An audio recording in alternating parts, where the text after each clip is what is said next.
आज जर महाराष्ट्रामध्ये बघितलं तर महिला अत्याचाराच्या घटना ह्या मोठ्या प्रमाणामध्ये वाढत आहेत आणि ह्याच्यामध्ये महिला आयोग हे अकार्यक्षम ठरलेलं आहे आणि याचसाठी आमची विनंती आहे की आपण लवकरात लवकर महिला आयोगाला एक नवीन अध्यक्ष नेमण्यात यावा, जेणेकरून माता भगिनींना न्याय मिळेल।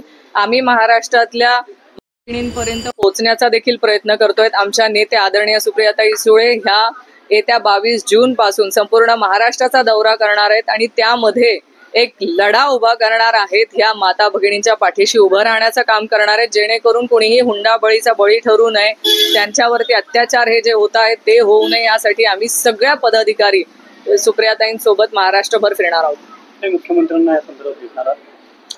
हो, मी मुख्यमंत्री महोदयांची वेळ मागितलेली आहे आणि हे जे काय प्रकार आता रुपाली चाकणकर आणि त्यांच्या कार्यकर्त्यांकडनं आणि त्यांच्या टीमकडनं धमकावण्याचे जे प्रकार समोर येत आहेत, ह्या सगळ्या गोष्टी आम्ही मुख्यमंत्री महोदयांपर्यंत पोहोचवणार आहोत आणि याच वेळेस आम्ही त्यांचा राजीनामा घेण्यात यावा ही मागणी करणार आहे।